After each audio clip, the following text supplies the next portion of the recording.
नमस्कार, आदाब, जय भीम, सत श्री अकाल। मैं हूँ माजिद सिद्दीकी और आप देख रहे हैं फोकस हिंदुस्तान न्यूज़ चैनल। आज की ख़ास खबरें सब्सक्राइब करें, लाइक करें, शेयर करें। फिर आऊँगा एक ताज़ा खबर को लेकर माजिद सिद्दीकी।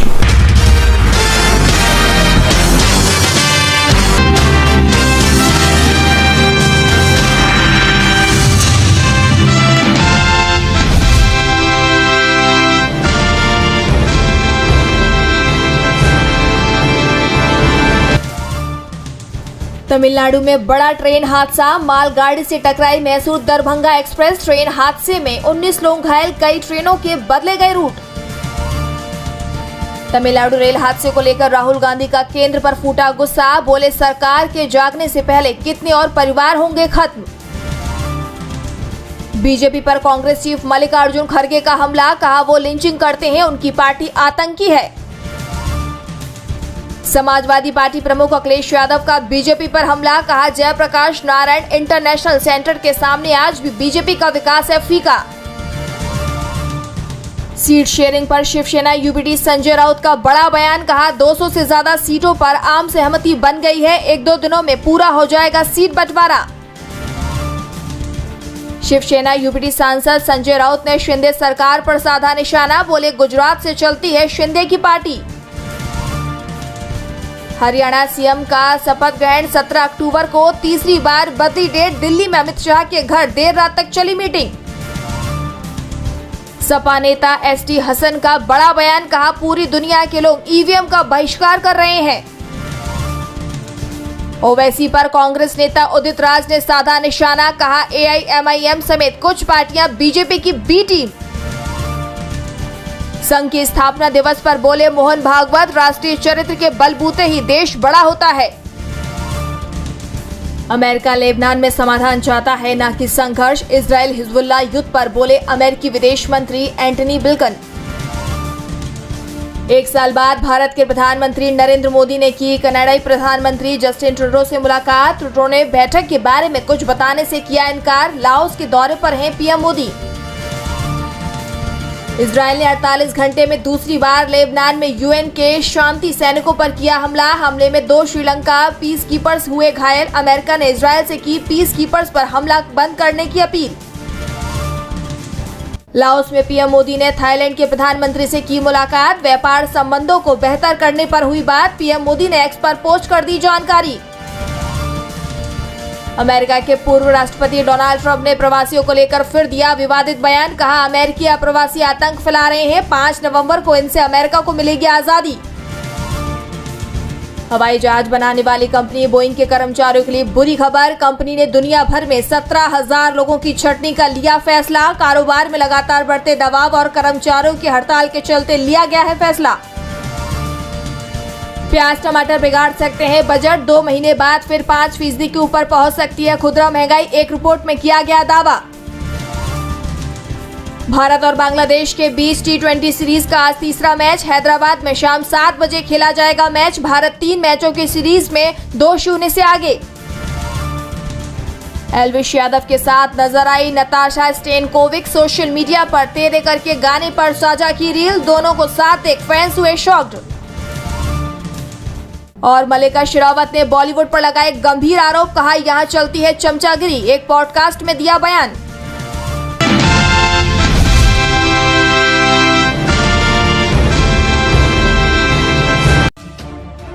महाराष्ट्र में होने वाले विधानसभा चुनावों में जहां तमाम राजनीतिक दल अपनी तैयारियों में लगे हैं, तो वहीं एक बार फिर शिंदे गुट के शिवसेना उद्धव ठाकरे के शिवसेना के बीच असली और नकली की जंग फिर से शुरू हो गई। दरअसल दशहरा के मौके पर होने वाली रैली को लेकर ये जंग शुरू हुई है। जानकारी के मुताबिक दोनों ही गुट शनिवार को रैलियों के जरिए अपनी ताकत दिखाने वाले हैं। जहाँ मुख्यमंत्री शिंदे की सेना आजाद मैदान में रैली करेंगे, वहीं ठाकरे गुट शिवाजी पार्क में जुटेगा। हालांकि दोनों की जगह रैली स्थलों पर लगने वाले पोस्टरों से आगे बढ़कर इस बार इनकी लड़ाई सोशल मीडिया तक पहुंच गई है। दोनों गुटों ने वीडियो ट्रेलर जारी किए हैं जिसमें वे खुद को असली शिवसेना बता रहे हैं और इस बीच शिंदे की शिवसेना ने अपने वीडियो में ठाकरे गुट पर निशाना साधा। इसमें दिखाया गया कि शिवसेना यूबीटी ने कांग्रेस और एनसीपी गुट से गठबंधन करके शिवसेना के टाइगर को वश में किया है। दरअसल जो वीडियो ट्रेलर शिंदे गुट ने जारी किया उसमें दिखाया गया कि उद्धव ठाकरे हाथ में कांग्रेस का सिंबल पकड़े हैं। उससे जुड़ी रस्सी से एक टाइगर बंधा है जिसकी पीठ पर शिवसेना लिखा है। तभी वीडियो में सीएम शिंदे की एंट्री होती है। वो धनुष बाण से उस रस्सी को काट देते हैं जो उद्धव ठाकरे के हाथ में है।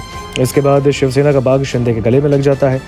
इस वीडियो में सीधे तौर पर शिंदे गुट ने इशारा किया कि उद्धव ठाकरे कांग्रेस के कहे पर चल रहे हैं और उनकी शिवसेना असली नहीं बल्कि शिंदे गुट की शिवसेना असली है।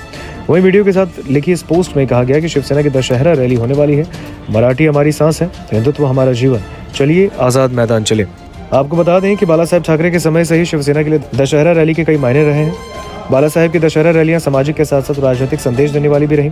इस साल होने वाले विधानसभा चुनाव को देखते हुए इनका महत्व और ज्यादा बढ़ गया है। ये रैलियां 1960 से लगातार हो रही हैं। इस बार दोनों ही गुट बड़ी से बड़ी तादाद में अपने समर्थकों को यहां पर जुटाना चाहेंगी।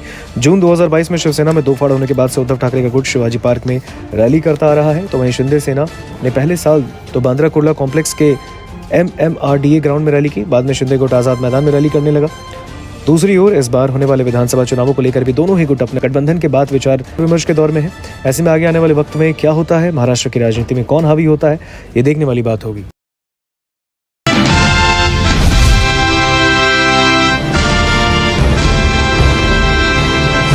नहीं, ये सारी उनकी जो बातें हैं, उनके घर में संस्कार जो हुए उन पे वो बताते हैं। किसी को गद्दारी करके पीठ में कुबज देना, ये सारी उन पे जो संस्कार हुए उनके घर में वो दिख रहा है। और यही बात मैं कहना चाहता हूँ, वो तो थर्ड रेट कॉपी जैसे ही बर्ताव है।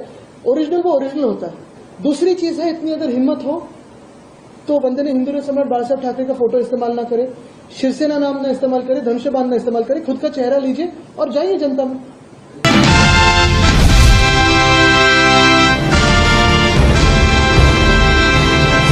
यहाँ तो 10-20 करोड़ रुपए आए तो गाना शुरू हो जाता है, साला में तो साहब बन गया। साहब बन के कैसा तन गया, रूप मेरा देखो, है ना गाना। रतन टाटा मेरे बहुत अच्छे मित्र हैं। मेरा पैर टूटा था, मैं मुंबई में मलबार हिल पर रहता था। वो मुझे मिलने के लिए आ रहे थे। वो कहते हुए रास्ता भूल गए तो उन्होंने मुझे फोन किया, Nitin I am not getting your house. बोला एक काम करो, तुम्हारा फोन ड्राइवर के पास दो। बोले लीजिए, आई डोंट हैव ड्राइवर, मैं ही गाड़ी चला। मैं बोला तुम इतने बड़े आदमी हो, तुम्हारे पास ड्राइवर नहीं है? बोले नहीं है।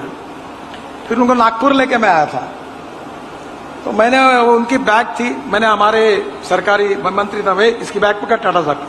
No Nitin, this is my bag, I will take it. फिर गाड़ी में बैठे तो मैंने कहा कि वो ड्राइवर के अपोजिट, टाटा इधर साहब इधर बैठे, मैं इधर बैठा। No it's your place.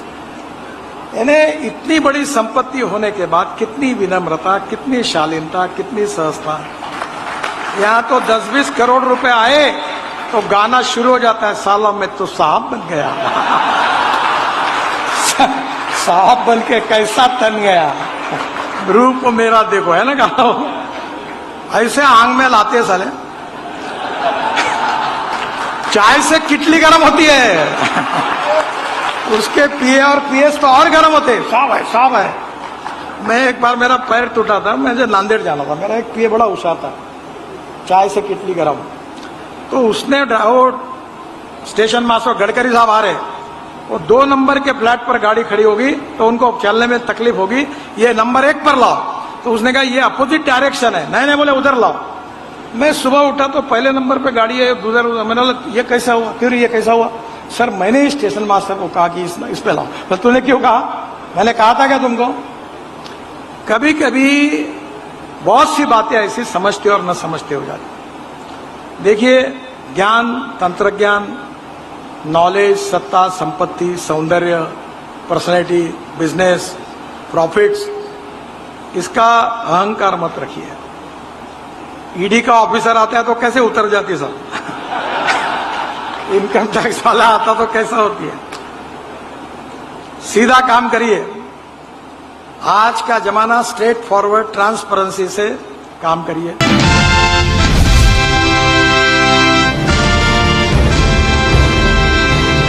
Maharashtra में चुनाव का ऐलान कब होगा, इस सवाल से पर्दा उठने वाला है। महाराष्ट्र सरकार चुनावों को लेकर बड़े फैसले लेने में जुटी हुई है।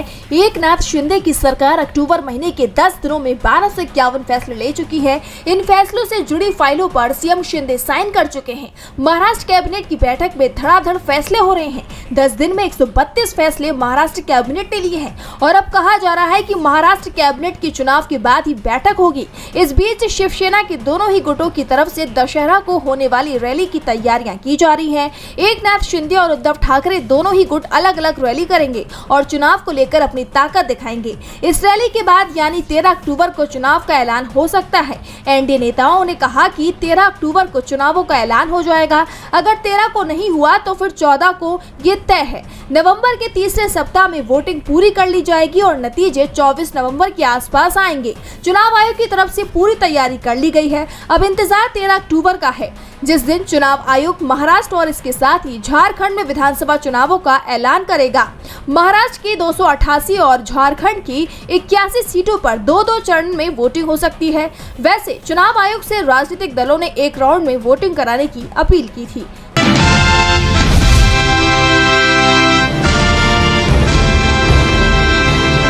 मध्य प्रदेश में बीजेपी को बड़ा झटका लगा है। सागर जिले से बीजेपी विधायक ब्रिज बिहारी पटेरिया ने इस्तीफा दे दिया है। इसके साथ ही पटेरिया ने अपनी ही सरकार पर सवाल उठाए हैं। बता दें कि विधायक पटेरिया एक पीड़ित परिवार को न्याय दिलाने के लिए केसली थाना पहुंचे थे, लेकिन पुलिस कार्यप्रणाली देखकर वो नाराज हो गए। भाजपा विधायक ने थाना प्रभारी से पीएम रिपोर्ट सौंपने के बदले रिश्वत मांगने वाले डॉक्टर दीपक दुबे पर एफआईआर की मांग की, लेकिन उनकी एफआईआर दर्ज नहीं की गई, जिसके बाद पटेरिया थाने पर ही धरने पर बैठ गए और थाने में ही अपने लेटर हेड पर विधानसभा अध्यक्ष को इस्तीफा लिख भेजा। पूरे मामले को लेकर ब्रिज बिहारी पटेरिया का बयान भी सामने आया है। विधायक पटेरिया का कहना है कि राज्य में बीजेपी की सरकार है और अगर सत्ता दल के विधायक को न्याय के लिए धरना देना पड़े तो इससे ज्यादा शर्मनाक कोई और बात नहीं हो सकती। अगर ऐसी ही बात है तो फिर मुझे विधायकी नहीं करनी, क्योंकि मैं अपना पेट भरने के लिए विधायक नहीं बना। मैं गरीबों की आवाज उठाने के लिए विधायक बना हूँ, जनता की बात करने के लिए विधायक बना हूँ। इस मामले पर कांग्रेस ने कटाक्ष किया है। कांग्रेस का कहना है कि जब राज्य में बीजेपी विधायक की ही सुनवाई नहीं हो रही है तो फिर आम जनता इस सरकार से क्या उम्मीद करेगी।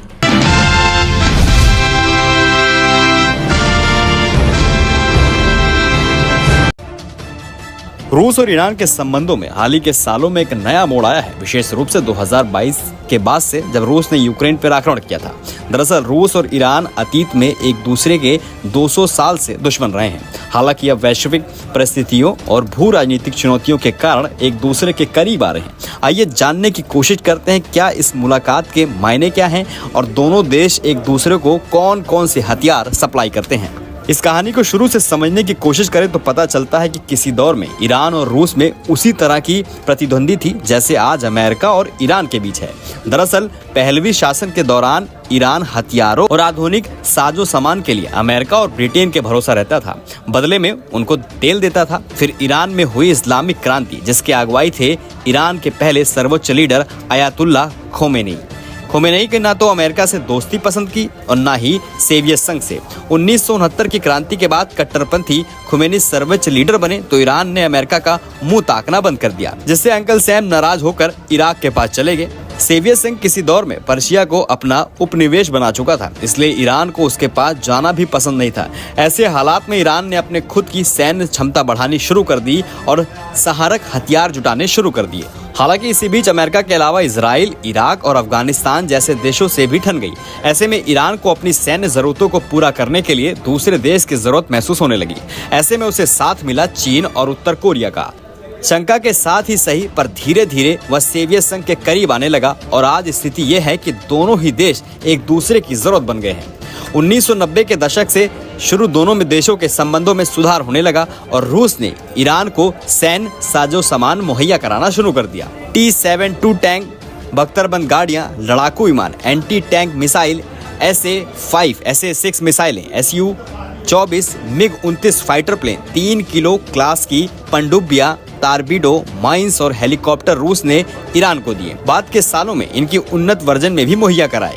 ईरान ने रूस को शहीद 136 ड्रोन, इससे चलाने की ट्रेनिंग, कम दूरी की बैलिस्टिक मिसाइलें मुहैया कराई। इसके अलावा ईरान ने रूस को फतेह 110, फतेह 360 और ज़ोल्फकर सिस्टम भी मुहैया कराया। देश विदेश की मीडिया में अक्सर इस बात की भी चर्चा होती रहती है कि ईरान परमाणु कार्यक्रम में रूस की अहम भागीदारी है। हालांकि इसकी पुष्टि नहीं हो पाई है, फिर भी घरेलू ऊर्जा की जरूरतों को पूरा करने के लिए रूस जरूर ईरान के परमाणु कार्यक्रम में मदद के संकेत देता रहा है।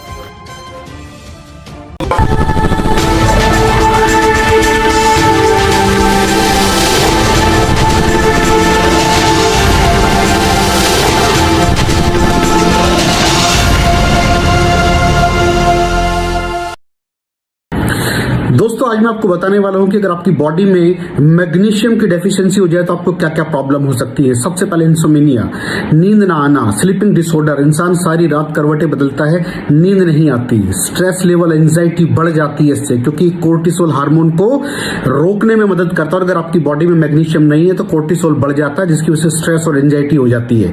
मूड स्विंग्स, इंसान को पता नहीं चलता उसके मूड स्विंग्स होते हैं, थोड़ी थोड़ी देर में गुस्सा आना, थोड़ी थोड़ी देर में चिड़चिड़ापन होना, क्योंकि ये सेरोटोनिन हार्मोन को बढ़ने में मदद करता है। अगर आपकी बॉडी में less magnesium is equal to less serotonin, और सेरोटोनिन हैप्पीनेस का हार्मोन है। अलावा इसके ये फटीग को भी कम करता था। अगर आपकी बॉडी में मिनरल डेफिशिएट है, अगर आपकी बॉडी में मैग्नीशियम नहीं है तो आपको थकावट बहुत जल्दी फील होगी, जरा सा काम करती है आपकी बॉडी थक जाएगी।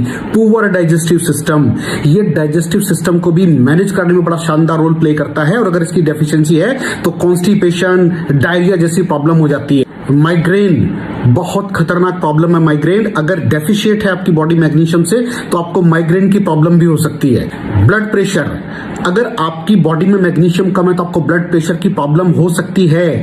इरेगुलर हार्टबीट, ये हार्टबीट का बढ़ जाना, कम हो जाना, बढ़ जाना, कम हो जाना, मैग्नीशियम डेफिशिएट होने की निशानी है।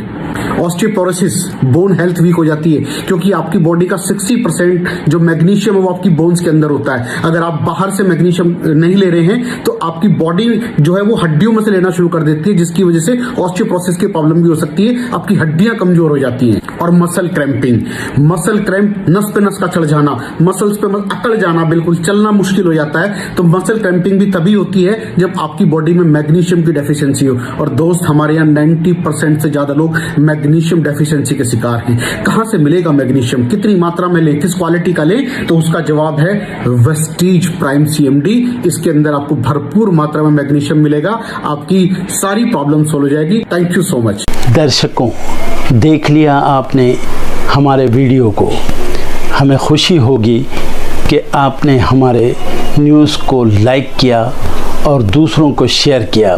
अगर अभी तक हमारे चैनल फोकस हिंदुस्तान को सब्सक्राइब नहीं किया है तो तुरंत सब्सक्राइब करें, कमेंट करें और बेल आइकॉन को प्रेस करें। हम हाजिर हैं खबर के लिए।